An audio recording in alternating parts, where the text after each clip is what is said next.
Good afternoon, morning or evening, depending where you're joining from today. Thank you so much for the opportunity to present our updates on climate change and the impact that this may have on neglected tropical diseases. Please do feel free to contact me following today's event, and I'd be more than happy to discuss the presentation or paper further if you're interested. So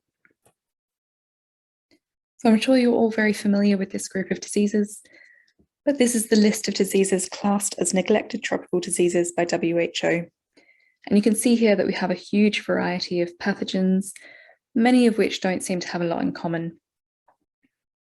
What they do all have in common is that they disproportionately impact vulnerable populations in low resource settings in tropical and subtropical areas. Now, these same communities are often suffering the greatest consequences of global change, particularly climate change. We're also seeing displacement of populations, so partially due to armed conflict and political upheaval, but also because of food and water insecurity, which is aggravated by climate change events such as severe droughts. And this displacement, combined with limited resources and health infrastructure, will exacerbate the disease burdens in these communities. And in addition to this, any change in epidemiology and distribution of these diseases may also then put additional populations at risk and undermine any current disease control programs. The WHO NTD roadmap, released earlier this year, sets out targets for the prevention, control, elimination, and eradication of these diseases by 2030. We know that interventions to prevent and control NTDs are one of the best buy-ins or investments in global public health. We also know that NTDs are important traces for identifying disparities in progress towards universal health coverage and equitable access to high-quality health services. However, climate change, along with all these other factors, may change the transmission period and geographical range of these diseases, potentially resulting in encroachment on regions and populations that have been previously unaffected. And in order for this roadmap to have the desired impact, we need to be looking at ways to improve surveillance and monitoring to make sure that we're actually identifying areas of NTD incursion and emergence, and making sure that these are then included in future public health interventions. So we set out to conduct a systematic review of the available literature on climate change and NTDs, looking to identify correlations with climatic factors that influence trends in disease transmission and distribution. We also wanted to identify geographic areas and populations that might be at risk of disease incursion or re-emergence under future climate change scenarios that may not necessarily be included in current disease control and surveillance programs. And the aim of this is that we could potentially help predict disease distribution and improve targeted public health interventions. What we confirmed by this exercise is that there are complex interactions influencing these diseases and these trends. So these diseases vary considerably in their epidemiology and transmission. Some require vectors or intermediate hosts. Many have a range of reservoir species, all of which influence the epidemiology quite dramatically. And of course, climate change isn't happening in a vacuum. It exists in this complex matrix of other factors which further complicate matters.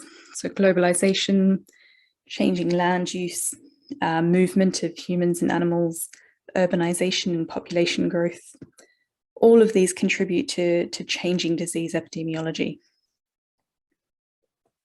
Now, it was unfortunately impossible to isolate specific predictions. They all conflicted based on geographical area, what disease we were looking at, and what vectors and hosts were involved.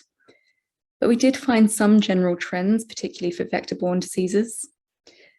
And in particular, looking at temperature and rainfall, we found that temperature influenced the lifespan, reproduction rate, and feeding rate of vectors, while rainfall impacted the availability of suitable breeding habitats. We saw anticipated changes in transmission periods and geographical range of many of these diseases, with an overall trend of shifting into higher altitudes and latitudes. We also found that there were possibilities of vector and reservoir species shifting as transmission changed, and the studies we reviewed highlighted the complexity of some of these transmission cycles. For example, Chagas disease, which has a huge number of competent vectors, all of which had varying habitats, a range of different reservoir hosts as well, and varying thermotolerant ranges. And as I mentioned, these are all the other factors as well that feed into these trends.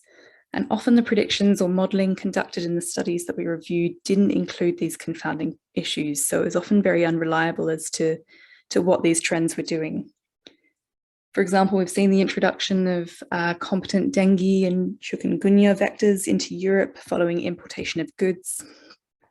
We've seen outbreaks of schistosomiasis in Corsica, France, following movement of infected people from endemic areas. We've also seen local transmission of leishmaniasis in Central Europe, potentially driven by movement of domestic dogs. And things like deforestation and changing land use and housing quality will influence human exposure to vectors for Chagas disease. And these factors often exacerbate the changing trends of disease that we're seeing with climate change. So perhaps they then allow the introduction of vectors or pathogens, which because of the changing climatic factors, are then able to become established and set up local transmission cycles. So dengue and chikungunya really highlights some of the changes that we saw. There was a lot of literature around these diseases, primarily focusing on the changing distribution of the vector. It's very difficult to pin down really precise predictions, as I mentioned in the previous slide, but we did see a few trends happening. So for example, increased temperature could increase the development rate and vector biting frequency and potentially accelerate viral amplification. But past a thermotolerant threshold, increased temperature could then also decrease the survival of vectors. Similarly, although rainfall could increase the number of suitable breeding sites, so could decreased rainfall, which then resulted in water storage behaviours by people. Conversely, increased rainfall could then also result in flooding and the destruction of breeding sites. So it's very difficult to get a clear idea of what the trends were with specific climatic factors.